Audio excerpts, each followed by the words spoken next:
I'm very happy to invite as one of my panel discussion members Kaushik Anand from A91 Partners. The theme of the event, as you know, is decoding India's investment roadmap. And India aims to be a developed economy by 2040. And the idea behind this conversation is to talk to E91, which is one of the very famous and large private equity funds. And JSA had been working with them since, I would like to say, practically their inception. They started in 2018. And Kaushik, you joined them when? Right at the inception. And we've been working with Kaushik when he was with a Capital G as well. So it's a very long association of JSA and A91. Very happy to have them on this panel. Thanks for so much, Kaushik. And so without further ado, we just sort of ask for their views on how private equity funds are really looking at India and the role they're going to play, because it's very crucial for us to understand as we foresee and look for India reaching its goal of a developed economy, the role of PE funds. So Kaushik, what do you think are the key factors or sector that will fuel India's growth? And more from E91's perspective, are you a sector agnostic fund? Are you seeing trends which you saw perhaps in the last 5 years? Where do you see the next trends in the next 5 or 7 years? What do you see as the vision for investment philosophy? Sure. I'll talk more about where we see opportunity for A91, the country. Of course, we have other pockets of opportunity we don't necessarily invest in. I think a lot of our excitement on India is the trajectory it is seeing from going from the 2,500 odd per capita GDP to the $4,000-5,000 per capita GDP mark. So we are excited by sectors which will develop somewhat exponentially as this journey happens. One of this, of course, is a sector we're quite active in, which is consumer brands, because as the offline retail market gets organized, you will see more and more categories where formal plans get met. The second category which powers a journey like this is different forms of formal financial services. We're investors in Digit and Neva Bopa on the insurance side, somebody we're in Iron and Hanson Ogeen on the lending side. These are things where as people come into the formal financial net, and as we go towards a middle income country, people start to borrow from a NBFC or start to take insurance policies, and we see opportunity there. We are of course positive on all things around tech, and this is maybe one of the few sectors where there is also investments which are more domestic facing, as well as a few of our companies are more export or foreign facing, specifically in tech services and software. These are the core of what we invest in, but I would say we are not tied down to any sector. So we're very nimble in terms of if we see opportunities show up, we invest outside of these core sectors. Interesting. All the sectors that you mentioned, consumer, lending, is it fair to say that it could be because that's how the economy has grown or the market has grown, that they have an underlying tech base for it?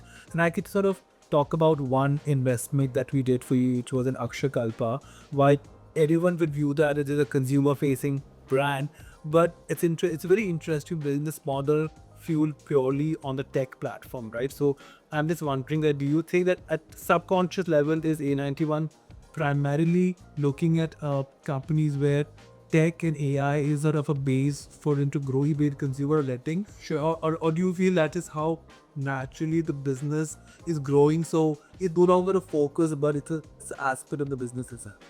I think it's more the latter. I would not say that we're looking for tech or AI necessarily in the investments we make. But however, more or less all our companies are first generation founders. Their businesses started pretty much in the last decade. So when unlike a established current company, when you have new companies coming up, they use the best technologies available at a certain point in time. So when you talk of something like Akshakalpa, the fact that payments is easier, mobile is sort of well penetrated, at least in the segment they serve, allows you to use technology to reduce operating costs. Now that is true of companies in the lending space as well. 15 years ago, you would have had to go and do cash connections in the segment iFinance operates in, but today all of the payments are electronically paid. So that helps you reduce operating costs, which then allows you to expand the market you can address. Got it. Great. You mentioned, since we are talking about these companies, what is the focus on tier 2 and 3 cities? Sure, because I think the fact that if India wants to be developed, it is the tier 2, 3 cities, and is that a focus? Because I know some of the investments that you've done, and I won't name them, but they're public, so we could talk about it at your free will. Is that focus is on this other segment that the tires put? Yeah, I think we are essentially looking for segments which can be fast growing. So in a number of instances, these end up being in things outside the large cities. It's not necessarily a constraint for us to invest. For example, on the contrary, sectors where e-commerce and food delivery, still a large part of the revenue comes from big cities. However, segments like lending, where if you go for underpenetrated segments, or even some aspects of consumer brands, where it ends up being more tier 2, 3, you see better growth and hence you end up investing. We're not necessarily looking for that. Blue Tokai, which is one of our investments, is pretty much a top city, top sort of retail brand. So, but we see that space as something which is high growth. So I think what we are really looking for is high growth. In many instances, that ends up being in cities where existing infrastructure does not exist. That's interesting. Yeah, that's true. We didn't do the Blue Tokai deal, but yes, I'm sure we're looking forward to further deals.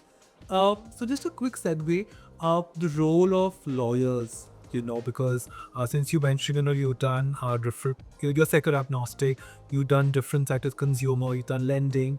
What role do you think lawyers play in this? And you use different law firms. We just want to prefer law firms. What are your experiences, the role of lawyers in doing these transactions? Sure. I think one of the main things, given I also used to work a bit in the US, I think one of the interesting things about the role of lawyers, which is different here, is this need to sort of take a practical or a commercial view on more things than you would in other parts of the world.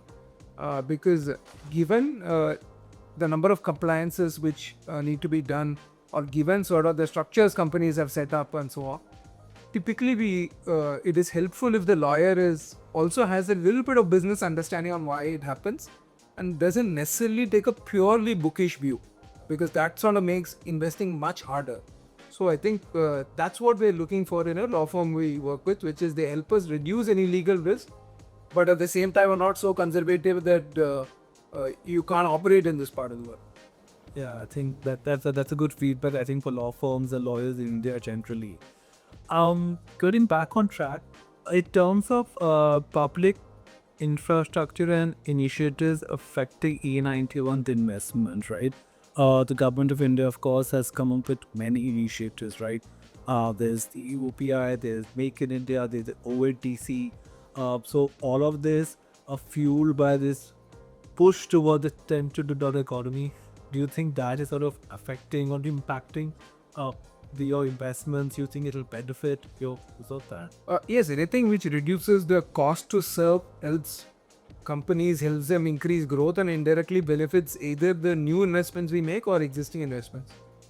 I'll give you maybe a couple of specific examples. One is just, I briefly touched upon it earlier on something like iFinance, right? Which is they've been able to be paperless, I think, for the last 7-8 years. They've been able to do ECH on regular sort of collections. They've been able to validate identity through Aadhaar. Now, all of these are initiatives done through digital public infrastructure. And where does this help? It allows the company to do ticket sizes of loans which were not possible 10 to 15 years ago. If you had not reduced the cost to serve, these segments would have not come into the formal financial market. Similarly, the other trend we are seeing around it's a little bit around the account aggregator framework. One of our companies, Finbox, works around credit infrastructure and risk underwriting. Historically, a lot of people used to upload stuff like scanned bank statements and so on. Now, while this is not fully mature yet, the account aggregator ecosystem allows formal financial data to come in from the lending institution itself. So the risk of fraud or morph statements is lower, and it allows you to focus more on the analysis part of it rather than just figuring out what is written on a statement. So it should eventually help quality of underwriting, which implies that lenders will be able to lend a lot further. We are also quite hopeful on ONDC as a framework. Well, again, it is early, it's not as mature as UVI, if new channels of distribution get built through ADC, it will benefit a lot of the consumer brands in the market. Yeah, I think that's a very interesting point. I think there are, of course, a lot of skeptics about, the public infrastructure, but you're right, ultimately it is helping companies scale, and all investors are looking for scalability. So that's definitely uh, a good thing. Just a few more questions. We would just wanted to ask you about, like when a people advise you on few of your deals, how is it that you stand behind your founders? Because it's not been easy, right? It's not been easy for the founders. We had the pandemic, I think, which hit it between your and we had the pandemic, and we did a few deals with you even through that. What is your philosophy as a I would call you an India fund. Yeah, we are an India fund, right? It's nice to, and we're very happy that you work with the India fund. You're based in Bombay. You have the legacy of India. You've helped so many Indian entrepreneurs sort of scale up. So how is it that you're helping these entrepreneurs? What is that sets you apart from, the other parts? Sure. I think necessarily there are 2 or 3 things which are a bit different for us. In every fund, we have around 15 investments.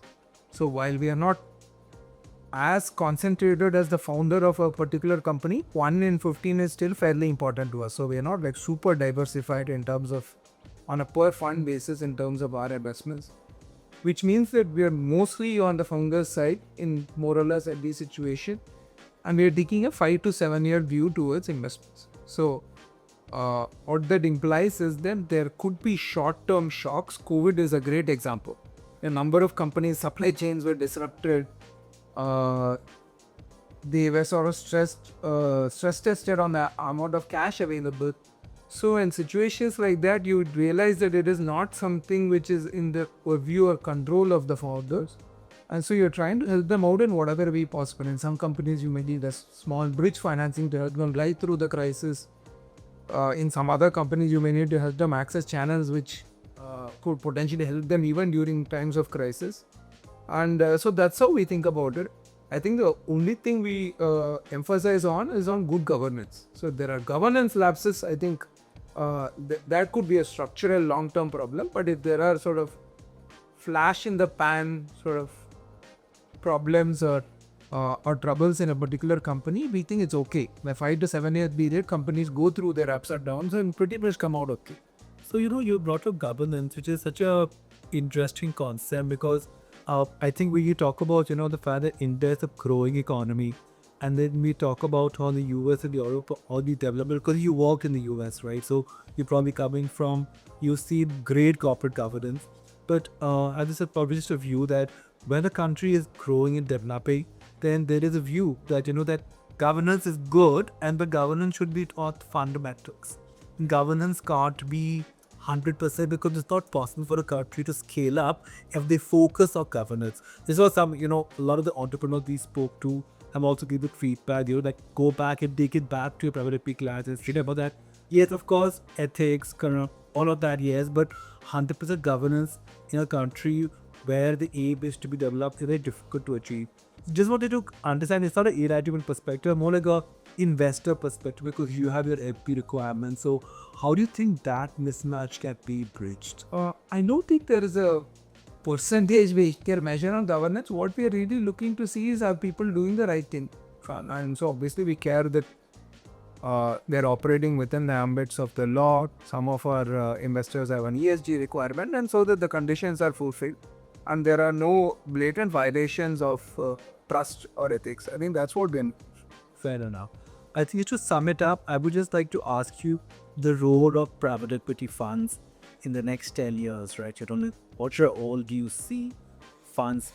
Once to yourself, of course, in India's growth, what are you really looking for? Any sort of top 2 or 3 pointers? As I said, pretty much all our founders are first generation entrepreneurs, and we see that happening more and more in the decade to come. As there are more first generation founders, access to capital is a bit harder than if you're taking over a family business. So the role of any form of external capital, whether it's bank-led capital or equity-led capital, becomes more important. And from that standpoint, at the stage where we operate, we think taking slightly higher risk equity financing allows ideas to come to light. So Eddie, most of the products I would assume today, especially on the internet side, are products which are mostly venture backed. So that's an example of sort of where venture investors can have a role to play in taking a risk where bank loans don't sort of bridge that gap. And this obviously leads to job creation. And so hopefully all of this comes together in this dream of a 10 trillion economy. All right. Thank you, Kaushik. You've been really gracious to have the questions. And thanks again. Thank you.